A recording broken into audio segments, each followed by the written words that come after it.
bosan-bosan kita selalu memuja syukur kepada Allah Subhanahu wa Ta'ala yang telah memberikan kepada kita semua kenikmatan yang tiada bisa dihitung, nikmat yang terbesar yang Allah berikan kepada kita, yaitu kenikmatan iman, kenikmatan Islam, nikmat sehat walafiat. Mudah-mudahan dengan nikmat tersebut yang Allah berikan kepada kita, kita bisa menggunakan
Di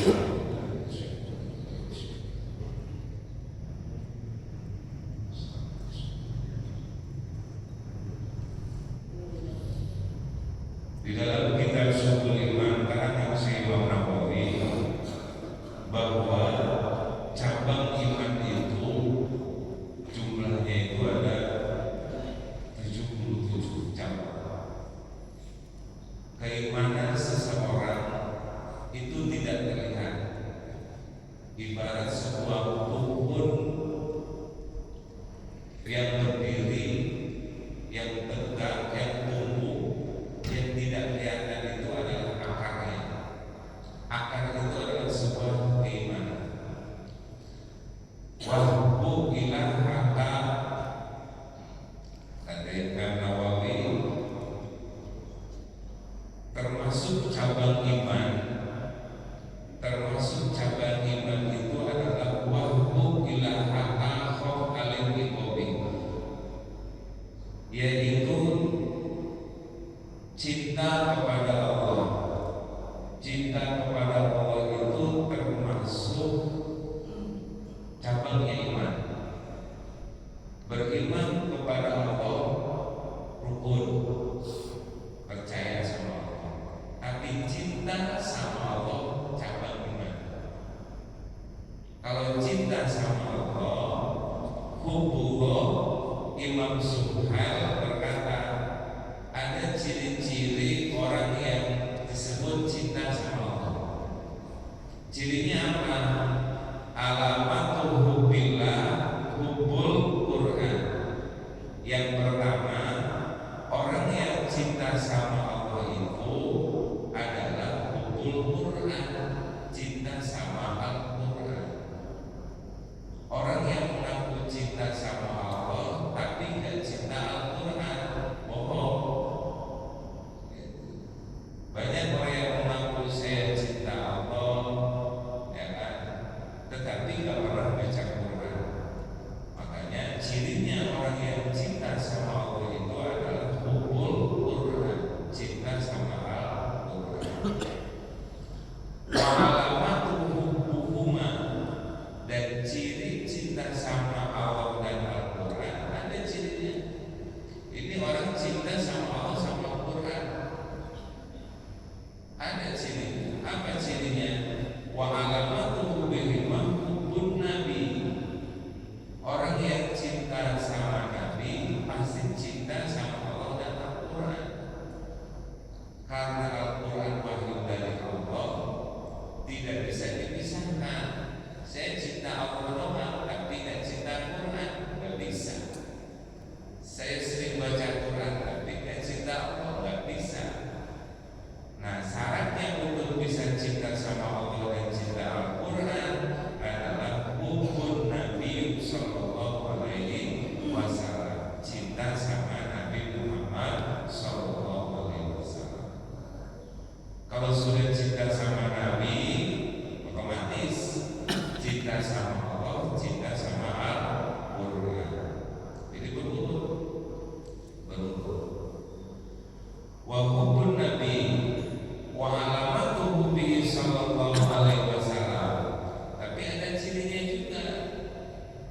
Cinta sama Nabi itu ada cirinya. Tidak bisa cuma di lisan saja. Wa alamatuhu bihi sallallahu alaihi wasallam. Dan cirinya cinta sama Nabi itu adalah hubbus sunnah, cinta sama sunnahnya. Cinta sama sunnah-sunnah Nabi itu menandakan dia itu adalah cinta sama Nabi. Banyak sunnah-sunnah Rasulullah SAW yang bisa kita laksanakan.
Kalau udah cinta sama sunnah, berarti dia cinta sama Nabi. Kalau udah cinta sama Nabi, dia cinta Quran. Kalau dia cinta Quran, berarti dia hubung cinta sama Allah. Itu berkaitan rantai. Jadi orang yang senang dengan masalah ukhrawi, berarti dia itu termasuk ciri cinta sama sunnahnya Nabi. Ya. Dengan masalah-masalah ukhrawi ke akhirat. Wa alamatuhu buha. Ini orang cinta ukhrawi ini, cinta akhiratan, ternyata ada cirinya juga. Wa alamatuhu biha, dan ciri cinta dengan akhirat itu baghdud dunya, yaitu benci dengan dunia. Dengan dunia itu dia benci. Cirinya bagaimana benci sama dunia? Ciri benci sama dunia itu alla yakhudha minha illa zahadin. Ciri benci sama dunia itu adalah alla yakhudha minha illa zahadin. Dia mengambil dalam masalah dunia, mengambil sedikit untuk zadin bekal wa balagati ilal akhirah, untuk sampai ke akhirat. Jadi dunia ini dia benci, tapi dengan ciri bencinya itu dia mengambil sebagian dari dunia itu untuk, dengan dunia itu untuk bisa sampai mana? Ke akhirat. Contoh, punya uang misalnya 10.000, 5.000-nya buat ukhrawi, 5.000-nya buat makan. Makan dia berjajan selesai, udah gitu dibuang, yang 5.000-nya diinfakkan. Nah, yang 5.000 yang diinfakkan ini yang ukhrawi, yang wabal ila akhirat, sampai ke akhirat. Dunia itu berputar, ya, berputar terus begitu. Sayang sekali dunia, makanya diambil dia sebagian untuk dijadikan sebuah akhirat. Dan dunia dengan akhirat hakikatnya tidak bisa dipisah. Tidak bisa dipisah. Kita beribadah sholat masalah ukhrawi, tapi berkaitan juga dengan dunia. Kenapa? Masjid, baju, pakaian, sarung, itu kan dunia. Ya. Nah, dipakai untuk wabal betul akhirat, untuk sampai ke akhirat. Inilah yang bermanfaat di hadapan Allah Subhanahu wa Ta'ala. Jadi setiap kita punya sebuah keduniaan, kalau untuk dipakai untuk bekal akhirat, itulah orang yang disebutnya benci dengan dunia. Kata Imam Suhaib. Jadi enggak kumpul, tapi tidak dipakai untuk mempergunakan untuk jalan ke akhirat. Jadi yang termasuk kamal iman cinta sama Allah itu, kata Imam Suhaib, cirinya kalau mau cinta sama Allah itu berarti harus cinta Quran. Ciri orang yang cinta Allah sama cinta Quran itu harus cinta dengan Nabi. Ciri cinta dengan Nabi itu adalah cinta dengan sunnahnya. Ciri orang cinta dengan sunnah Nabi adalah cinta akhirat. Orang yang cinta akhirat itu cirinya adalah benci dengan dunia. Yang dimaksud adalah mengambil dunia itu untuk bekal dia sampai ke akhirat. Itu menurut Imam Suhaib. Jadi orang yang cinta sama Allah itu cirinya kasih aja begitu. Wa qala Hatim bin Iwan qadasallahu sirrahu amin. Menurut Imam Hatim, man bid'a salasan bi ghairi salasin, ada orang yang mengajak kepada 3 golongan bi ghairi salasin, tanpa dengan 3 golongan tersebut, maka fahuwa kadzabun, orang tersebut adalah bohong. Menurut Imam Hatim bahwa orang yang mengajak untuk menjadi 3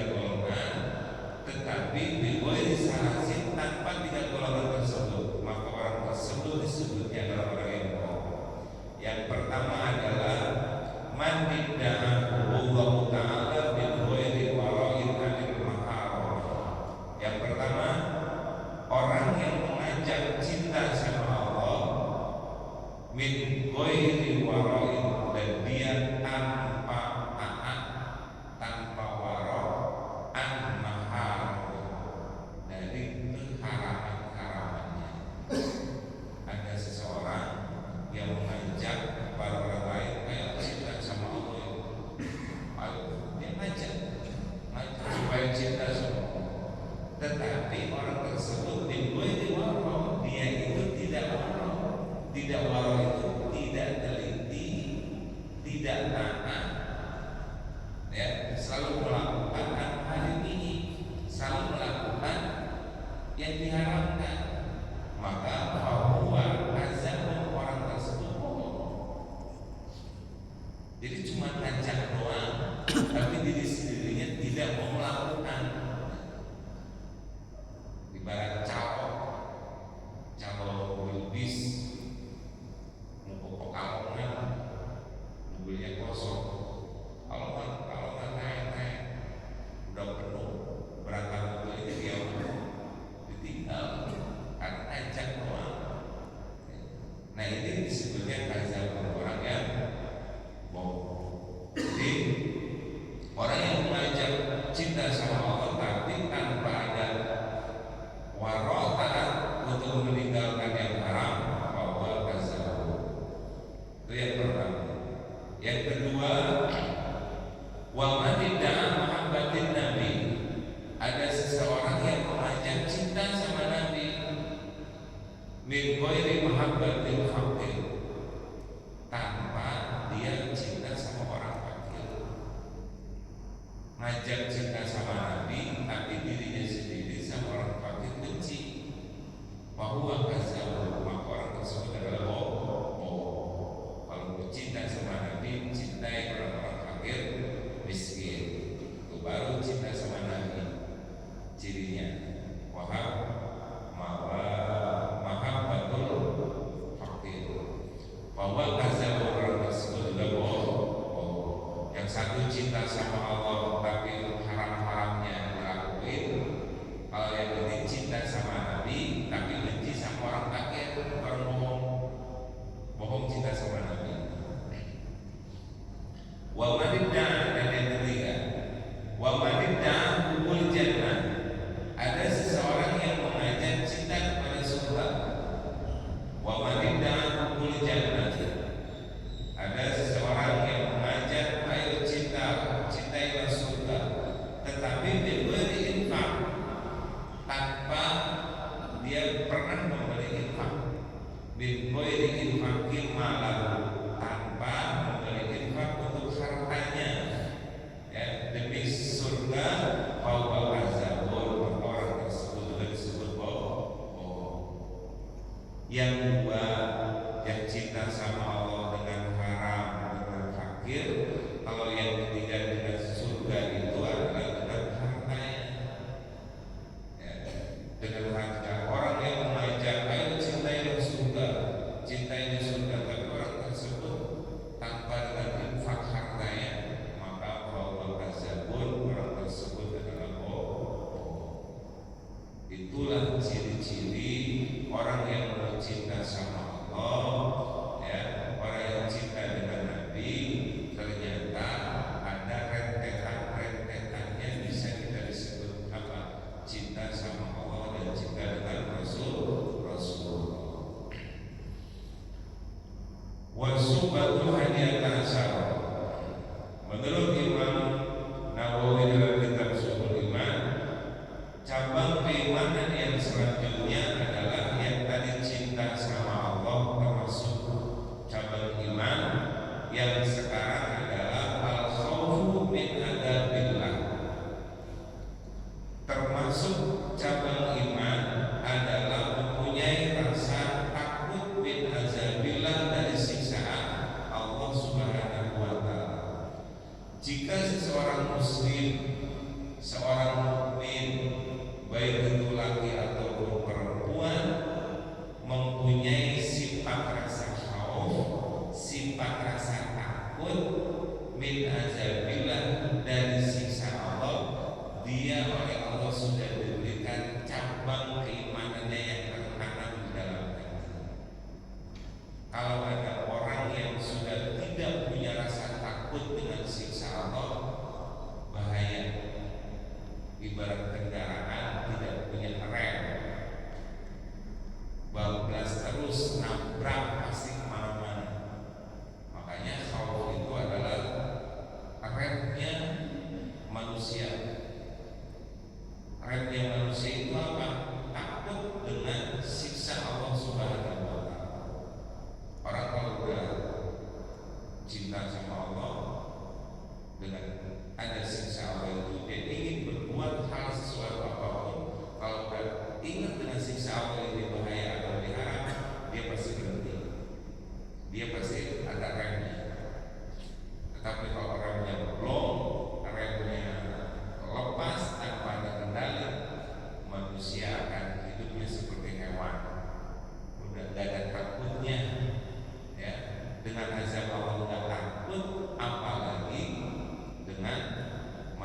manusia atau dengan aturan-aturan yang sudah diterapkan.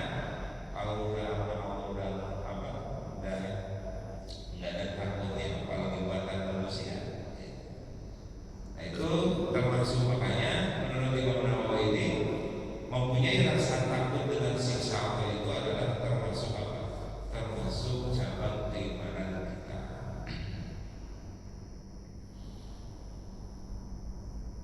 Wa aqallu darajatil khawf, dan yang paling rendah derajat khauf itu, punya rasa takut itu, yang paling rendah itu adalah ayyam tani'a anil mahzurati wa yusamma zalika wara'an.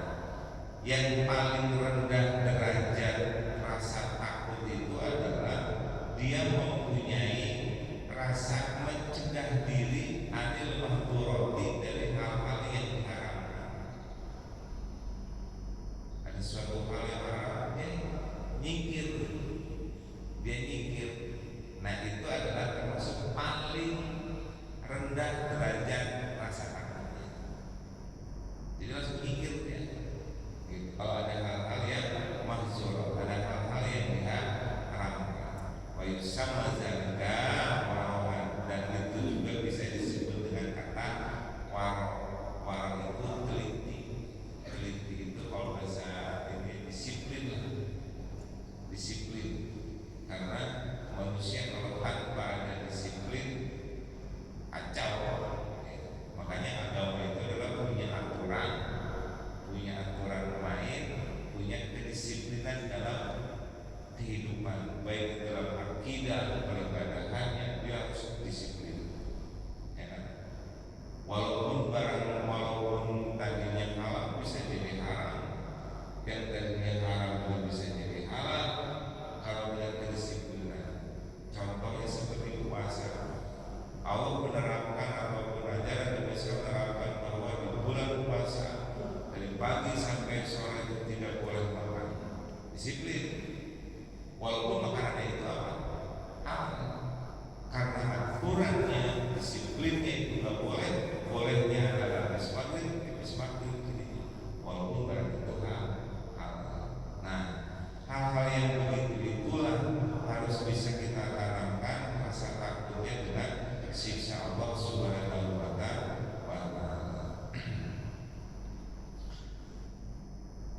Wa subatu saniyata asar, dan cabang iman yang nomor 12 ar-raja bi rahmatillah. Kata Imam Nawawi, setelah cinta sama Allah, setelah mempunyai rasa takut terhadap siksa Allah, selanjutnya adalah ar-raja'u li rahmatillah, yaitu mengharap rahmat Allah Subhanahu wa ta'ala. Harus ada kata roja itu berharap atas rahmat Allah. Qul ya ibadillati asrifu ala anfusihim la taqnatu min rahmatillah. Jangan suka berputus asa dari rahmat Allah Subhanahu wa ta'ala. Ajaran dalam Bismillahirrahmanirrahim, ada rahmat, ada rahim, ada pengasih, ada penyayang. Ada pengasih, ada penyayang. Tidak semua yang dikasih itu disayang. Kalau rahman itu Allah Maha Pengasih. Allah Maha Pengasih itu di dunia itu semuanya dikasih Allah. Mau yang muslim, yang non muslim, yang anak-anak, apa semuanya dikasih, semuanya rata. Semuanya dikasih fasilitas oleh Allah tanpa ada diskriminasi. Oh ini non muslim, oh ini muslim, oh ini agama ini, kan semuanya sama dikasih oleh Allah. Itu namanya rahmat. Tapi rahimnya Allah tidak semua dikasih. Sayangnya Allah itu hanya satu, yaitu kepada orang yang mukmin. Hanya orang mukmin lah yang akan diberikan sayangnya Allah Subhanahu wa ta'ala. Maka dari itu bentuk selanjutnya yaitu bentuk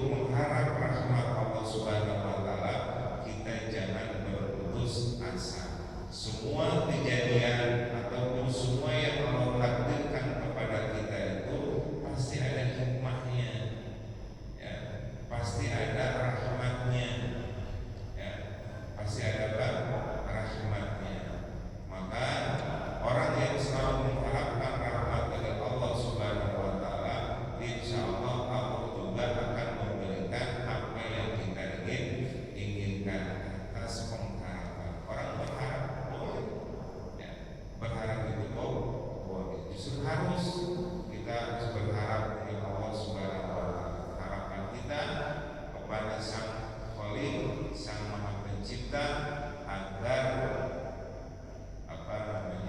harapan kita itu menjadi sebuah kenyataan yang didasari dengan keimanan.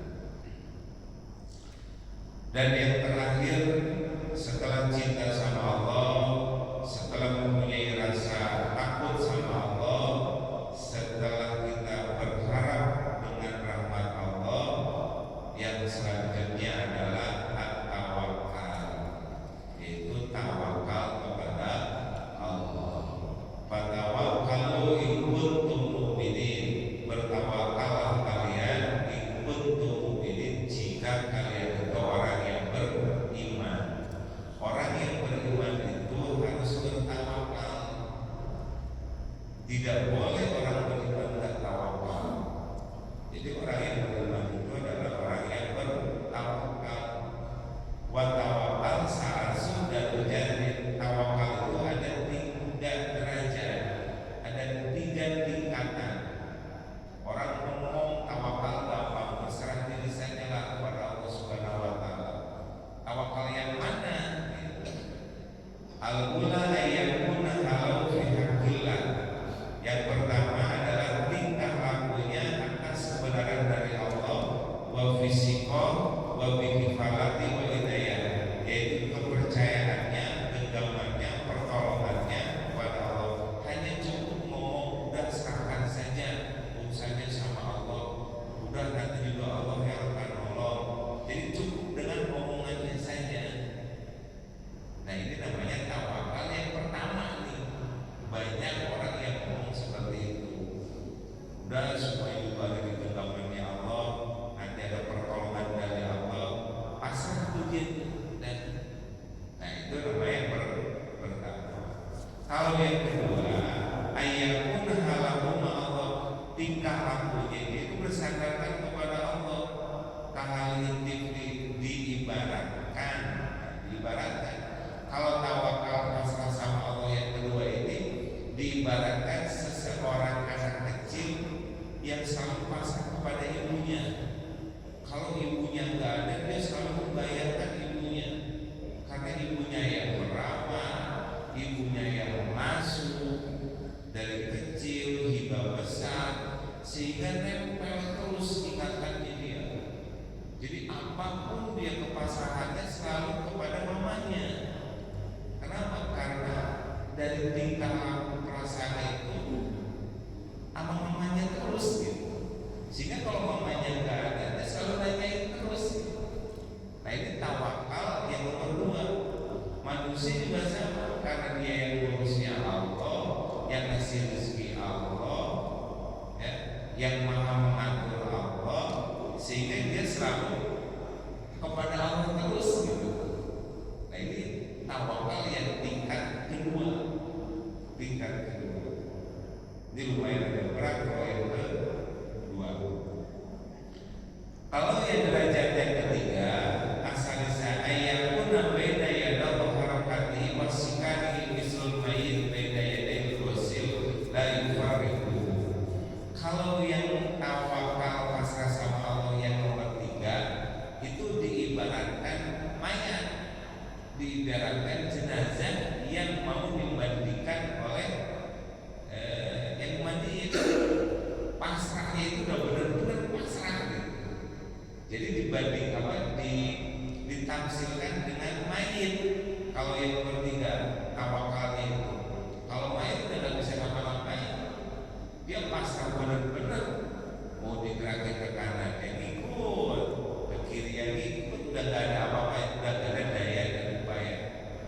Nah, itu tawakal benar-benar totalnya itu yang nomor 3 gitu. Ibaratkan seperti mayit.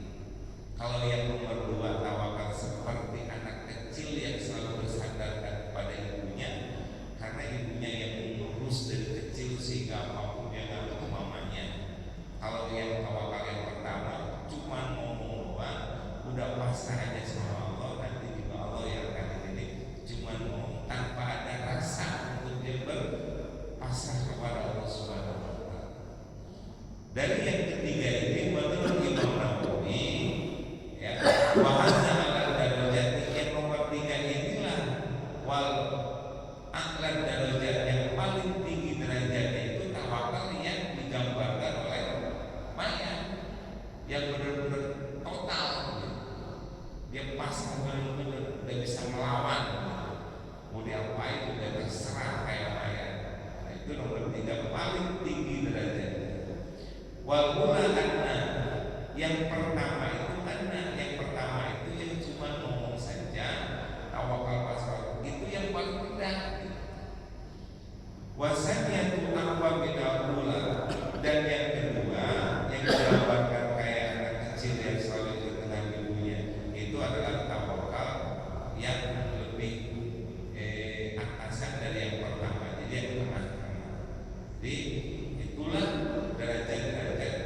yang kita sampaikan